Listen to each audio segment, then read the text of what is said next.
وہ رسول اللہ صلی اللہ علیہ وسلم نے فرمایا لو انکم تتوکلون علی اللہ لرزقتم کما ترزق الطیر تغدو خماسا وتروح بطانا. کیا عجیب الفاظ ہیں. آپ صلی اللہ علیہ وسلم نے فرمایا اگر تم اللہ پہ ایسے توکل کرو جیسے توکل کرنے کا حق ہے. توکل کا مطلب اللہ کھلائے گا, کھلانے کی ذمہ داری اس نے لی ہے, ضرورتیں پوری کرنے کی ذمہ داری اس نے لی ہے. ایسے کرنا شروع کر دو, ٹینشن دل سے نکالو. ہر آدمی ٹینشن سے مرا جا رہا ہے نا, پتہ نہیں کیا ہو جائے گا کل. بچوں کی اسکول کی فیسیں بھر سکوں گا نہیں بھر سکوں گا, بیگم کے خرچے پورے کر سکوں گا نہیں کر سکوں گا. چھوڑو بھائی, یہ ٹینشن لینے کی نہیں ہے. آپ کہو کیوں نہیں ہے, گھر جائیں گے ٹینشن تو ملے گی نا وہاں سے. اس کا حل بتاتا ہوں میں ابھی آپ کو, اس کا حل بتاتا ہوں میں. پہلے یہ حدیث مکمل کر لو. تو آپ صلی اللہ علیہ وسلم نے فرمایا اگر تم اللہ پہ ایسے توکل کرو جیسے توکل کرنے کا حق ہے, لرزقتم, تمہیں ایسے رزق ملے گا جیسے پرندوں کو ملتا ہے. فرمایا تغدو خماسن, جب پرندہ صبح گھر سے نکلتا ہے پیٹ اس کا خالی. اسے نہیں پتا آج میں نے ٹماٹر بیچنے ہیں, آج میں نے رکشہ چلانا ہے, کسی ملٹی نیشنل کمپنی میں نے میرا انٹرویو ہے, کیا کچھ بھی نہیں. صبح اس کو یہ بھی نہیں پتا ہوتا کہ سمت میں جانا ہے میں نے, بس نکلتا ہے اللہ کا نام لے کے. آپ دیکھو یہاں کوے جو ہے نا, کوے, ایک دوست نے ہمیں بتایا کہ صبح سارے کوے یہاں سے سرجانی ٹاؤن کی طرف جا رہے ہوتے ہیں. اور ہم نے دیکھا کووں کے غول, عصر کے بعد مغرب سے پہلے آپ دیکھو گے پورے کوے واپس آ رہے ہوتے ہیں. پتہ نہیں صدر سے, لی مارکیٹ سے, جہاں کے بھی کوے ہیں نا. میں نے تو پہلے سمجھا تھا کہ سرجانی ٹاؤن میں کوئی ویکینسی نکلی ہوئی ہے کووں کے لیے. حقیقت ہے سارے یہاں سے ٹریولنگ کر کے جا رہے ہوتے ہیں. کووں کو مخبری ہو گئی بھائی لی مارکیٹ میں مال ابھی نہیں ختم, شارٹ چل رہا ہے, ابھی کہاں مال ہے. صبح خالی پیٹ جاتے ہیں اور شام کو چھیچڑوں سے پیٹ ان کے بھرے ہوئے ہوتے ہیں. تو رسول اللہ صلی اللہ علیہ وسلم نے فرمایا تغدو خماسا وتروح بطانا, صبح پرندہ نکلتا ہے خالی پیٹ, شام کو آتا ہے پیٹ اس کا بھرا ہوا ہوتا ہے. آپ کہہ سکتے ہیں کہ صرف پیٹ ہی ہماری بنیادی ضرورت, بول لو نا بھائی, نہیں ہے. پیٹ ہی تھوڑی ہے. یہ ایک مثال ہے. پرندے کی ضرورت پیٹ, اور جب پرندے کی شادی کا ٹائم آتا ہے تو اس کی ضرورت گھر بھی ہے یا نہیں؟ کیا خیال ہے بھائی؟ جب پرندوں کی مادہ انڈے بچے دینے, کبوتر کو دیکھ لو نا, یہ تو جوڑے بنا کے رہتے ہیں کبوتر. انڈے بچے کا ٹائم آتا ہے تو کبھی دیکھا کبوتر ٹینشن میں کہ یار بحریہ ٹاؤن تو ہاتھ سے نکل گیا ہے بھائی, بحریہ ٹاؤن کے پلاٹ تو نکل گئے ہاتھ سے. اس سرجانی بھی گیا. ایک صاحب مجھے کہنے لگے میں 15 سال پہلے کسی اسٹیٹ ایجنٹ نے مجھے کہا تھا کہ 6 پلاٹ سرجانی میں لے کے ڈال دو زندگی بن جائے گی. مجھے کہنے لگا یار اتنا افسوس ہو رہا ہے, میں نے اس کی بات پہ عمل نہیں کیا. تو میں نے کہا 10-15 سال تو زندہ رہے گا, ابھی تو نے ویسی قبر میں جانا ہے, عمل کر لیتا تو 10. تجھے اسٹیٹ ایجنٹ کہہ رہا تھا 15 سال کے بعد تیری زندگی بن جائے گی, میں تجھے کہہ رہا ہوں 15 سال کے بعد تو مرے گا, بن کے بھی تو قبر میں جائے گا. 15 سال کے بعد جو ہے نا, تو وہ اسٹیٹ ایجنٹ کے 15 سال پرانی پیش گوئی پہ تو افسوس ہو رہا ہے. میں جو سچی مچی کی پیش گوئی کر رہا ہوں کہ تو مرے گا 15 سال میں, تیری ہڈیوں میں ابھی اتنا گودا نہیں ہے زندہ رہنے والا, اس پہ ٹینشن نہیں ہو رہی. اس کا مطلب بھول چکے ہیں موت کو. او بھائی 15 سال پہلے تو سرجانی میں 6 پلاٹ لیتا, آج عیش کرتا, تو وہ 15 سال کے بعد عیش کے قابل نہ رہتا. تو سوچ لے جو 15 سال بعد تو جو اینڈ سرجانی میں پلاٹ لے کے ہونا تھا, وہ پلاٹ لیے بغیر بھی وہی اینڈ ہو رہے ہیں. تو ٹینشن کس بات کی بھائی؟ اور ٹینشن لے گا تو 15 سال کے بجائے 5 سال میں وہ انجام ہو جائے گا تیرا, جو 15 سال بعد ہونا تھا. تو میں یہ کر رہا تھا کہ پرندے کو جو رزق ملتا ہے صرف پیٹ نہیں بھرتا اس کا. جب پرندے کی شادی کا ٹائم آتا ہے, وہ بالغ ہوتا ہے, تو پیر بنتا ہے کبوتر کبوتری کا, چڑا چڑیے کا بنتا ہے نا جوڑا. نہ اس نے کہیں سے ڈپلوما حاصل کیا گھر بنانے کا ہے بھائی, نہ NID یونیورسٹی میں وہ پڑھا ہے, کوئی انجینئرنگ نہیں, اس کو ہے کوئی انجینئرنگ؟ بولو بھائی. جس قسم کا گھر اس کو چاہیے فطرت اسے اس طرح کا گھر بنانا سکھا دیتی.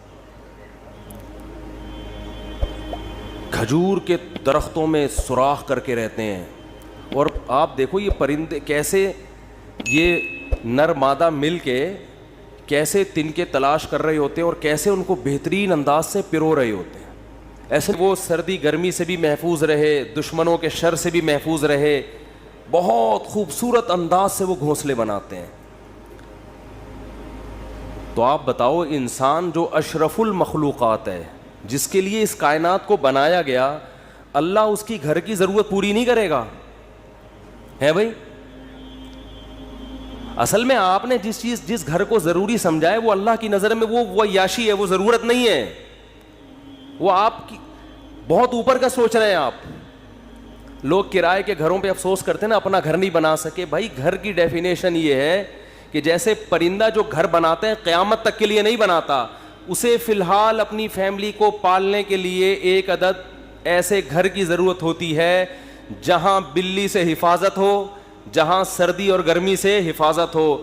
اللہ کہتے ہیں تیری یہ بنیادی ضرورت ہے, چونکہ تو نسل بڑھا رہا ہے فطرت کی تکمیل کے لیے, تو اس گھر کی ضرورت پوری کرنا یہ کس کے ذمے ہے؟ یہ فطرت کے ذمے, جس کو جو خدا ہے, اصل میں خدا کے ذمے ہے. پرندہ نسل بڑھاتا ہے اس کائنات کی رنگینیوں کو برقرار رکھنے کے لیے, اپنے لیے نہیں. تو اب آپ بتاؤ, جب آپ کی نسل پیدا ہوگی جو مقصود کائنات ہو, تو گھر کی بنیادی ضرورت خدا نے اپنے ذمے لی ہے کہ نہیں لی ہے؟ وہ پرندوں کی ضرورتیں پوری کر رہا ہے اور انسان کو ٹینشن میں ڈال دے. تو یہ آپ کی بنائی ہوئی ٹینشن ہے, یہ خدا کی دی ہوئی ٹینشن نہیں ہے.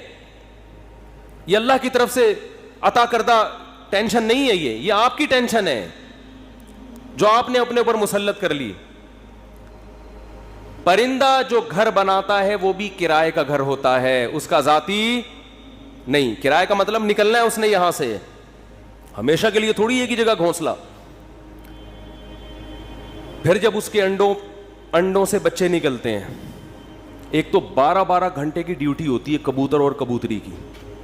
12 گھنٹے کبوتر, یہ شکر کرو اللہ نے مردوں میں ایسا نظام نہیں رکھا, یہ اللہ کا بڑا فضل ہو گیا. پہلے 12 گھنٹے دن میں کمانے میں لگ رہے تھے ان کے, اور رات میں آرام میں. ایسا ہی ہے نا. اب ذمہ داری بڑھ گئی, کمانے کے لیے ٹائم کم ہو گیا. ذمہ داری کیا بڑھ رہی ہے؟ اب اپنا بھی کمانا ہے اور اپنے بچوں کے لیے بھی دانا لے کر آنا ہے. ٹائم کم ہے کمانے کے لیے اور کھانے والے زیادہ. کہ نہ آج تک دیکھا کہ بھوک سے مرے ہوں پرندوں کے بچے؟ کہیں قحط پڑا ہوا ہو تو ایک الگ بات ہے. کبوتر کبوتری جاتے ہیں, باریاں سیٹ کرتے ہیں, 12 گھنٹے یہ 12 گھنٹے وہ, پھر جب چوزے نکل جاتے ہیں اس سے بچے نکل جاتے ہیں, وہ بھی کما کے خود بھی اپنا پیٹ بھی بھر رہا ہے اور اپنے بچوں کا پیٹ بھی بھر رہا ہوتا ہے. وہ وجہ کیا ہے؟ پرندہ ٹینشن نہیں لیتا. اگر ٹینشن لینا شروع کر دیں نا کہ یہاں پلاٹ کیوں نہیں بنا, یہاں گھر کیوں نہیں بنا, تو پرندہ بچے پیدا کرنا ہی چھوڑ دے. جیسے کہ آج گوروں نے چھوڑ دی ہیں, انگریزوں نے چھوڑ دیا نا. کتے پال رہے ہیں, وہ کتے کیوں پالتے ہیں؟ وہ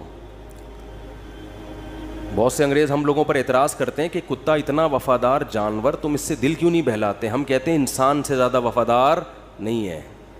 کتے وہ پالے جس کے پاس پالنے کے لیے بچے نہ ہوں, انسان نہ ہوں, وہ پالے. اور کتوں سے صرف دل ہی بہلا سکتے ہو. کتا کما کے نہیں دے گا آپ کو, اولاد آپ کو کما کے دے گی. اولاد اپنے اختیار سے محبت کرے گی. کتا جو آپ سے محبت کر رہا ہے اپنے اختیار سے نہیں, قدرت نے فطرت نے اس میں وفا اور محبت کے سافٹ ویئر انسٹال کیے ہوئے ہیں. وہ اپنی مرضی سے یہ کام نہیں کر رہا, اس لیے آپ کو خوشی بھی نہیں ہوتی. اولاد تو اپنے اختیار سے آپ کی خدمت کرتی ہے. بیٹا ہوگا تو بہویں بھی ہوں گی, داماد بھی ہوں گے, بیٹی ہوگی تو پوتے بھی ہوں گے, نواسے بھی ہوں گے. کتا ہوگا تو یہ سب چیزیں بولو. تبھی تو انگریزوں کا سارا سیٹ اپ ختم. آپ کسی گورے سے ملے نا, یہ کون ہے, یہ گورا, تعارف کرو, یہ میرا فرینڈ ہے, یہ میری گرل فرینڈ ہے, بس سارا سیٹ اپ ختم. کبھی دیکھا گورا تعارف کروا رہا ہو آپ امریکہ کسی گورے کے گھر جائیں, یہ میری خالہ ہیں, یہ میری پھپھو ہیں, یہ میری ممانی ہیں, یہ میری چاچی ہیں, میری بھتیجی ہے, یہ میرا بھانجا ہے, یہ میرے بردر ان لا ہیں, یہ میرے مدر ان لا ہیں, اور یہ میری نانی ساس اور دادی ہمارے ہیں. تو اتنے پوری ایک چین چلتی ہے. انگریزوں کے یہاں یہ تکلف نہیں, بس میں ہوں, ٹھیک ہے, یہ پتہ نہیں کون ہے, اتفاق سے کل اس سے ملاقات ہو گئی تھی, دوستی ہو, اس سے زیادہ رشتے نہیں. ایک عدد اماں ہوتی ہیں, وہ بھی اولڈ ہاؤس میں, وہ بھی کہاں ہیں, اولڈ ہاؤس میں. تو وہ کتے اس لیے پالتے ہیں, اس لیے نہیں پالتے کہ وہ کتوں کی وفا سے ان کو بڑا اچھا لگتا ہے, اتنے وفادار ہیں. کتوں سے ہی سبق سیکھ لینا چاہیے انگریزوں کو کہ کتے تمہارے ساتھ وفا کر رہے ہیں, تم اپنے باپ کے ساتھ وفا نہیں کر رہے. سمجھ رہے ہو نا, یہ تمہارے ساتھ وفا کر رہا ہے اور تم اپنے باپ کو اولڈ ہاؤس میں جمع کرا رہے ہو. کتا نہیں جمع کرائے گا بڑھاپے میں تمہیں, وہ کہے گا جیسا بھی ہے برداشت کروں گا. غیر مسلموں کی جو خوبیاں ہیں نا, وہ اول نظر میں, پہلی نظر میں آپ کو, باطن نظر میں بہت زبردست لگیں گی. جب آپ ان کی گہرائی میں جاؤ گے تو آپ کو لگے گا ان تلوں میں تیل نہیں ہے. یہ صرف اوپر اوپر کے اخلاق ہیں. میں اکثر ایک بات کہتا ہوں نا کہ لوگ اکثر ہمیں کہہ رہے ہوتے ہیں کہ انگریزوں کے اخلاق بہت اچھے, تھینک یو, بات شروع کرنے سے پہلے 3 دفعہ تھینک یو. جیسے ہمارے کوئی وظیفہ جب بتایا جاتا ہے نا تو شروع میں اول آخر 11 دفعہ درود شریف پڑھیں. تو انگریز بھی جب کوئی بات کرے گا تھینک یو سے شروع کر کے تھینک یو پہ ختم. اور ہمارے ہاں گالیوں سے شروع کر کے درمیان میں بھی گالی اور آخر میں بھی گالی. اتنا وہ تھینک یو نہیں کہتا جتنی ہمارے ہاں گالیاں ہیں. لوگ مجھے کہتے ہیں مفتی صاحب آپ پھر بھی کہتے ہو مسلمان اچھے ہیں, اتنی گالیاں دے رہے ہیں صبح شام, پھر بھی اچھے ہیں. اور انگریز ہر بات میں مسکراتا ہے تھینک یو, پھر بھی. میں کہتا ہوں بھائی وہ تھینک یو پہ پیسے خرچ نہیں ہو رہے. ہم جب گھر میں جاتے ہیں تو ہم سے جو گھر والوں کے, بیگموں کے مطالبے ہوتے ہیں نا, گورا یہ مطالبے افورڈ بولو نہیں کر سکتا. ہم گھر والوں کو گھر مہیا کرنا کس کی ذمہ داری ہے؟ یہ جو بحریہ ٹاؤن کے پلاٹ کے لیے مچل رہا ہوتا ہے تو بیگم کی وجہ سے ٹینشن میں ہوتا ہے. بیوی نہ ہو تو روڈ پہ بھی زندگی گزر جاتی ہے. گھر کروڑوں روپے کا گھر لے کے دے گا, بچوں کے لیے پراپرٹی خرید رہا ہوگا, میں مر گیا تو بچوں کا کیا ہوگا. انگریز کرتا ہی ہے کہ میں مر گیا تو بچوں کا کیا ہوگا, کہ گورنمنٹ پالے گی, میں تھوڑی پالوں گا. ہمیں پتا ہے کہ بھائی ہم نے انتظام کر کے جانا ہے ان کے لیے. پھر محلے کے خراب لڑکوں کے ساتھ تو نہیں بیٹھ رہا, صبح شام یہ ٹینشن. دعائیں کرا رہے ہوتے ہیں مولوی صاحب کے پاس, مولوی صاحب دعا کرو میرا بچہ آج کل چرسیوں میں اٹھ رہا بیٹھ رہا ہے, دعا کرو کچھ انسان کا بچہ بن جائے. گورے کو یہ ٹینشن ہوتی ہے. کبھی دیکھا گورا پادری کے پاس گیا ہو کہ میرا بچہ جو ہے وہ چرسیوں میں آج کل بیٹھ رہا ہے؟ پادری کہے میں تو خود پیتا ہوں. پادری کہے گا میں تو خود پیتا ہوں, پی لیا تو کیا ہو گیا, کیا کر لے گا. وہ تو ٹینشن فری لوگ ہیں بھائی, ریلیشن ہی نہیں ہے ان کا. پھر بیگم کے بھائی گھر میں آ رہے ہیں تو اس کو پوچھا کیوں نہیں. ایک صاحب نے بتایا میرا اتنا پھڈا ہو گیا گھر میں, ایک دن میرا سالہ آ گیا, میں کہیں دماغ میرا حاضر نہیں تھا, میں نے اس کو چائے کا پوچھنا بھول گیا. میں کہہ رہا ہے جو میری بیگم نے ہنگامہ کیا ہے کہ میرے بھائیوں کو پوچھتے نہیں ہو اتنی. اور یہ عورت کے لیے ٹینشنیں اٹھا رہا ہے مرد. کس کے لیے؟ عورت کے لیے. گرل فرینڈ نہیں رکھی ہوئی اس نے, پوری زندگی کی ٹینشن. اس کے باپ کو بھی باپ بنا لیا, اس کی ماں کو کیا بنا لیا, اپنے ابا بھی تھے. اپنی انگریز اپنے ابا اماں کو اولڈ ہاؤس میں جمع کر رہا ہے. ہمارے سچی مچی کے ابا اماں پہلے سے تھے, ہم نے جناب ایک مدر ان لا اور فادر ان لا کو بھی لے لیا ہم نے. وہ کہہ رہے ہیں ہم ایک باپ سے تنگ ہیں, تم 2 باپ پال رہے ہو یار. اور میرے فلسفے پر عمل کرے تو 5 باپ, اگر میرے فلسفے پر آ جائے 5 عدد مائیں اور 5 عدد باپ, اور ہول سیل کے حساب سے سالے. سالوں کی تو کوئی انتہا ہی نہیں ہے نا. گرل فرینڈ کا بھائی آپ کے معاملات میں دخل اندازی بولو نہیں کرے گا کہ تم نے قائد اعظم کے مزار کا ٹائم لیا ہوا تھا, پہنچے کیوں نہیں. کبھی ہوتا گرل فرینڈ کا بھائی آپ کو فون کرے یار میری سسٹر سے تمہاری دوستی اور تم ٹائم پر اس کو دے نہیں رہے. اس لیے گورا گرل فرینڈ رکھتا ہے, مسلمان نکاح کر کے ٹینشن لیتا ہے. جب آپ نے نکاح کر کے کسی عورت کو گھر لے آئے, ٹائم پہ گھر نہیں آ رہے, سالے کا فون آئے. سبھی تو اس کو سالہ کہتے ہیں, کباب میں ہڈی. سالے کا فون آئے گا تو آدمی جل کے کیا کہتا ہے سالے کا فون آ گیا, کہتا ہے نا, تو سالے کا فون آ گیا. میرے سامنے جھگڑے آتے ہیں, لوگ لڑ رہے ہوتے ہیں اپنے بہنوں ہی سے. ابے ہم نے تجھے اپنی بہن اس لیے دی تھی کہ تو ٹائم نہ دے, تو سارا دن گٹر کے ڈھکن پہ بیٹھا رہتا ہے باہر, 2 بجے اٹھ کے آتا ہے, اس لیے دی تھی. لوگ کہتے ہیں نا یہ ٹینشن بھی کون اٹھا رہا ہے؟ مسلمان مرد ہے بھائی. کون اٹھاتا ہے یہ؟ پھر وہ اپنے بوڑھے باپ کو بھی پال رہا ہے, خرچہ کر رہا ہے, بوڑھی ماں کو بھی پال رہا ہے, بیوی کی بھی سن رہا ہے, بچوں کی بھی سن رہا ہے. اس کے بعد میرے بھائی تھینک یو اگر نہیں بھی کہتا تو کوئی اتنا بڑا مسئلہ بولو نہیں, لاکھوں روپے گھر پہ خرچ کر رہا ہوتا ہے وہ, تو گالیاں تو بنتی ہیں نا, پھر دینی نہیں چاہیے. وہ معین اختر صاحب کا پروگرام تھا نا, کئی دفعہ بیان کر چکا ہوں, وہ انور مقصود کے ساتھ. تو انور مقصود نے معین اختر سے پوچھا کہ آپ کے ماموں کیا کرتے ہیں. پہلے معین اختر سے پوچھا کہ کیسا چل رہا ہے. انہوں نے کہا کہ اللہ کا شکر ہے, نلکوں میں پانی آ رہا ہے, لوڈ شیڈنگ بھی نہیں ہے, سب سیٹ چل رہا ہے. اس نے کہا پہلے پاکستانی ہیں جو اتنے اچھے حالات بتا رہے ہیں, کہاں رہتے ہیں؟ اس نے کہا دبئی میں رہتا ہوں میں. اس نے کہا دبئی میں رہتا ہوں. پھر اس نے پوچھا کہ آپ کے ماموں کیا کرتے ہیں؟ اس نے کہا گالیاں دیتے ہیں. ماموں کا کام صبح سے شام کیا ہے؟ حالات ایسے ہیں نا, حالات ایسے ہیں کہ ماموں کا کام صبح سے شام سوائے گالیاں دینے کے, انگریز کچھ دن یہاں رہ کے جائے, جیسے معین اختر کے ماموں گالیاں دیتے تھے نا, انگریز انگلش میں ایسی گالیاں دے گا. کچھ دن یہاں رہے تو صحیح, یہ تو ہمارا حوصلہ ہے. تو اس نے کہا گالیاں کیوں دیتے تھے؟ اس نے کہا مالک مکان پانی کے پیسے لینے آ گیا تو ماموں اس کو لے گیا, بولے تو ایک لوٹا رشتے داروں کو گالیاں دینا شروع کر دی, بلب کے رشتے داروں کو. تو ہم جس ماحول میں رہتے ہیں, مسلمان کا بہت بڑا ظرف ہے. وہ ایک عورت کے لیے بڑی قربانیاں دیتا ہے, بڑی اس کو عزت کے ساتھ گھر میں لے کر آتا ہے. اس کے بچوں کی کفالت, اس کے باپ کو عزت دینا, اس کے بھائیوں کو عزت دینا, اس کی ماں کو عزت دینا. تو میرے بھائی اس کے بعد اگر 4-6 گالیاں کبھی وہ نکال دے, تو ہمارے نبی صلی اللہ علیہ وسلم نے عورت کو حکم دیا ہے کہ وہ اپنے شوہر کی فرما برداری کرے. نبی نے کیا فرمایا؟ یکفرن العشیر, شوہر کی نافرمانی کرتی ہیں. وہ نافرمانی کیا فرمایا؟ ساری زندگی احسانات کرتا رہے گا, اگر کبھی اونچ نیچ ہو جائے تو عورت جواب میں کہتی ہے ما رأیت منک خیرا قط, اللہ کی قسم میں نے تجھ سے کبھی کوئی خیر نہیں دی, میں تو آپ سے شادی کر کے پچھتا رہی ہوں. اور پچھتاتی بھی 3 بچے پیدا ہونے کے بعد ہیں کہ جب آدمی کے پاس اس سوال کا کوئی جواب بنے ہی نہیں کہ اب پچھتا رہی ہے تو بھائی ریورس بچے کہاں لے کے جاؤں گا میں. وہ صبر کے علاوہ اس کے پاس کوئی آپشن نہیں ہوتا. تو ایسے میں اگر انگریز یہ ٹینشنیں اٹھائے, بوڑھے باپ کی بھی, بوڑھی ماں کی بھی, اور بیوی کی بھی, اور بچوں کی بھی, اور سالوں کی بھی, اور ساس کی بھی, اور سسر کی بھی, پھر دیکھتے ہیں تھینک یو سے بات کیسے شروع کرتے ہیں اور تھینک یو پہ کیسے. وہ ایک صاحب کہنے لگے یار اتنے اچھے اخلاق ہیں. میں نے کہا کسی انگریز سے بولو 50 روپے دے, گالی دے دے مجھے یہ تھینک یو نہیں چاہیے. وہ کہے گا 50 روپے نہیں دوں گا, تھینک یو جتنا لینا ہے. یہ فری پھوکٹ کا تھینک یو ہے بھائی, یہ فری پھوکٹ کا تھینک یو ہے. ایک دھیلے کا خرچہ اٹھانے کے لیے تیار نہیں ہے کسی کا بھی. تو خیر میں جلدی سے بات کو سمیٹ کے ختم کروں, وقت پورا ہو رہا ہے. تو رسول اللہ صلی اللہ علیہ وسلم نے فرمایا پیسہ کمانے سے منع نہیں, پیسے کو مسلط کرنے سے منع کیا. ہدف یہ نہ بناؤ.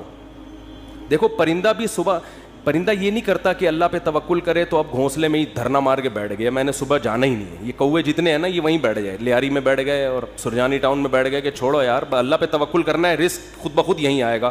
اللہ نے کہا نا تمہیں نکلنا پڑے گا. تو آپ صبح نکلو رزق کے لیے, لیکن تسلی رکھو کہ شام کو انشاءاللہ پیٹ بھرا ہوا ہوگا, میری بنیادی ساری ضرورتیں پوری ہو چکی ہوں گی, اور جب میری اولاد کا ٹائم آئے گا اللہ بچوں کا خرچہ بھی میری جیب میں ڈالے گا.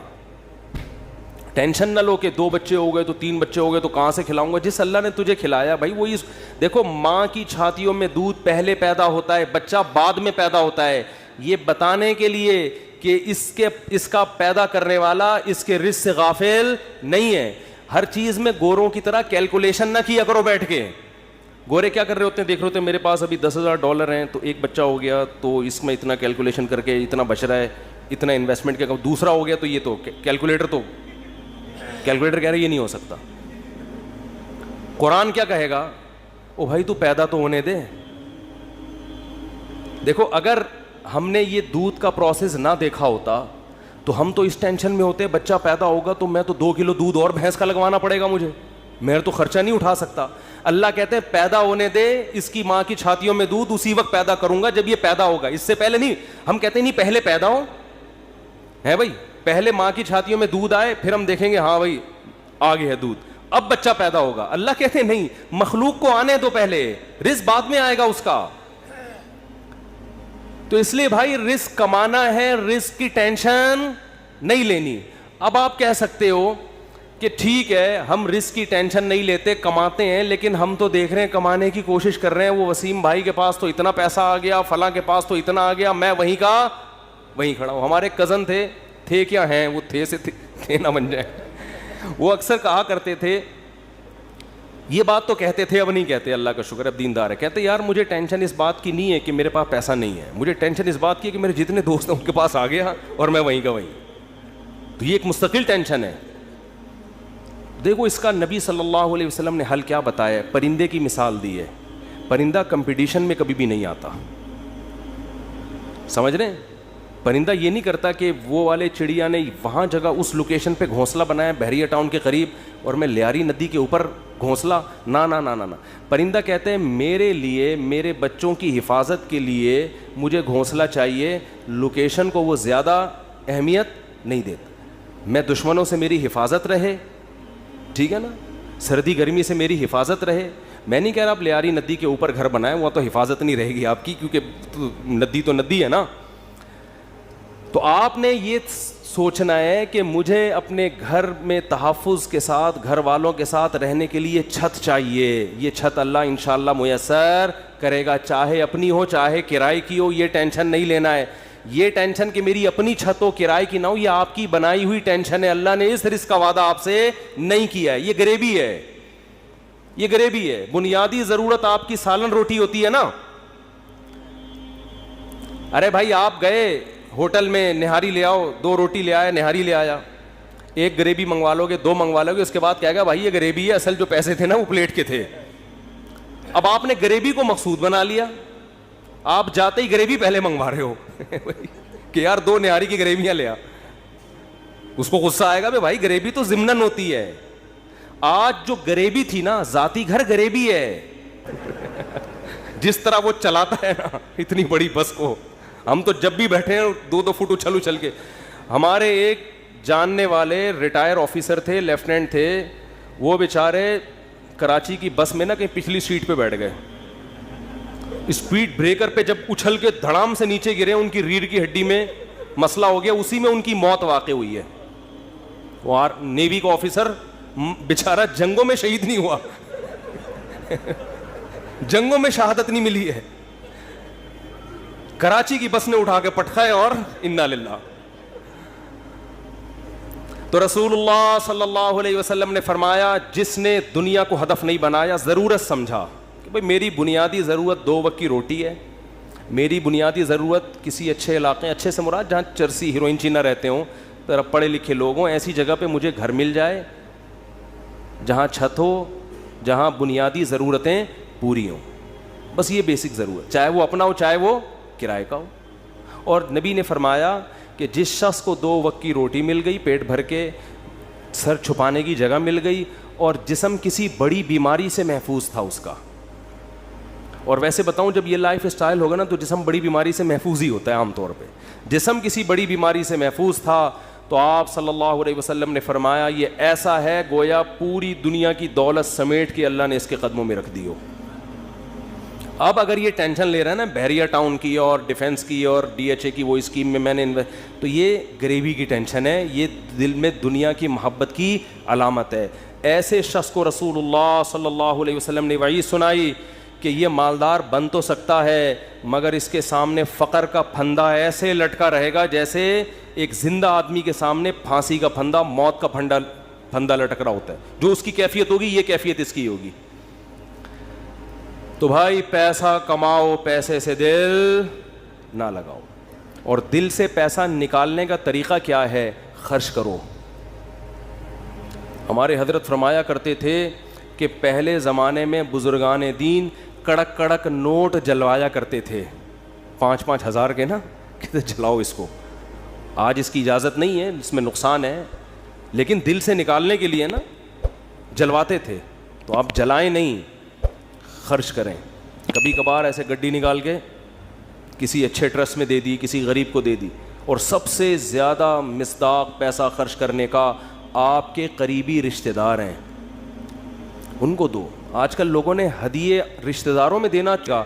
جب یہ دل جلے نا, اتنا صدقہ ہو کہ دل میں آرے چلیں, تو یہ آرے چلنے سے دل آئینے کی طرح شفاف ہو جائے گا. شاعر نے کہا ہے نا, آئینہ بنتا ہے رگڑے لاکھ جب کھاتا ہے دل, کچھ نہ پوچھو دل بڑی مشکل ڈیفیکلٹ کام ہے. تو اس کا طریقہ یہ ہے کہ اس میں ذرا رندہ چلے گا نا, رگڑا لگے گا. جب ہم وہ کیا کہتے ہیں, وہ جو ریگمال سے گھسائی ہوتی ہے نا, تو صدقہ کرتے ہوئے اتنا بھی نہ کرو کہ کل دوسروں سے بھیک مانگنی پڑ جائے, اتنا بھی نہ کرو, لیکن اتنا ہو کہ لگے کہ دل پہ گھسائی ہو, تھوڑا سا تکلیف ہو. رسول اللہ صلی اللہ علیہ وسلم نے فرمایا سب سے افضل صدقہ یہ ہے تأمل الغنا و تخشى الفقر, کہ آپ کو یہ ہو کہ اگر میں نے صدقہ کیا تو ہو سکتا ہے میں غریب نہ ہو جاؤں کل, اور اگر نہیں کیا تو اس پیسے سے مزید پیسہ بنا لوں گا. اس کنڈیشن میں جب آپ صدقہ کرو گے تو نبی نے فرمایا یہ صدقہ سب سے افضل ہے. اس میں آپ کا دل بہت جلتا ہے, اور اللہ کا وعدہ ہے کہ جو اللہ کے لیے دیتا ہے وہ غریب تو ہوتا ہی نہیں ہے. صدقے سے کبھی مال ہم نے کبھی نہیں کسی سخی آدمی کو غریب ہوتے دیکھا. تو اس سے دنیا کی محبت کم ہوگی. حدیث مکمل کر کے بس بیان ختم کرتا ہوں. فرمایا جعل اللہ فقرہ بین عینیہ وفرق علیہ شملہ, جب دولت کو ہدف بنائے گا, مسلط کر لے گا, تو فقر کا پھندا اللہ اس کے سامنے لٹکا دیں گے. ہر وقت ڈر لگا رہے گا یار میں غریب نہ ہو جاؤں. پیسہ ہے, پلاٹ پڑے ہوئے, لیکن ڈر لگا رہے گا یار میں غریب نہ ہو جاؤں. دوسرا فرمایا وفرق علیہ شملہ, اس کی فکروں کو اللہ بکھیر دیں گے. اتنی ٹینشن ہے, یہ کام بھی ہو جائے, یہ بھی صحیح ہو جائے, یہ والا بھی ہو جائے, پتہ نہیں سارے کام ٹھیک ہوں گے, ایک اٹکا ہوا ہوگا اس کی وجہ سے ٹینشن. وہ یہ نہیں دیکھ رہا کہ میرے سارے کام ٹھیک ہو رہے ہیں, چلو ایک نہیں ہوا تو کیا ہے. تو اس کی فکروں کو اللہ بکھیر دیں گے, اسے پتہ نہیں چلے گا میری اصل ٹینشن ہے کیا, مجھے سکون ملے گا کس چیز میں, اتنی فکریں. اور فرمایا وَلَمْ يَأْتِهِ مِنَ الدُّنْيَا إِلَّا مَا قُدِّرَ لَهُ, اور جس دنیا کے پیچھے بھاگ رہا ہے ضروری نہیں کہ وہ بھی مل جائے, ملے گی اتنی جتنی اس کے مقدر میں اللہ نے لکھ دی ہے. آپ کو کیوں نہیں بھائی آپ کو صبح آپ نے پراٹھا کھا لیا انڈے کے ساتھ, دوپہر کھانا مل گیا, رات کھانا مل گیا, ضرورت تو 2 وقت کی تھی, مل 3 وقت رہا ہے, انجوائے کرو, مزہ ہے, کیا خیال ہے بھائی. ہاں بیگم ٹینشن دیتی ہے, یہ بڑا مسئلہ ہے نا شادی شدہ آدمی, تو اس کو بولو بھائی جو نبی صلی اللہ علیہ وسلم کی سنت ہمارے سامنے, آپ صلی اللہ علیہ وسلم کی امہات نے, ہماری امہات نے, آپ کی ازواج نے جب نبی سے یہ فرمایا کہ ہم اس غربت میں گزارا نہیں کر سکتی, تو آپ صلی اللہ علیہ وسلم فرمایا بھائی میں تو اسی طرح مسکین ہوں, تو تعالینا امتعکن و اسرحکن سراحا جمیلا.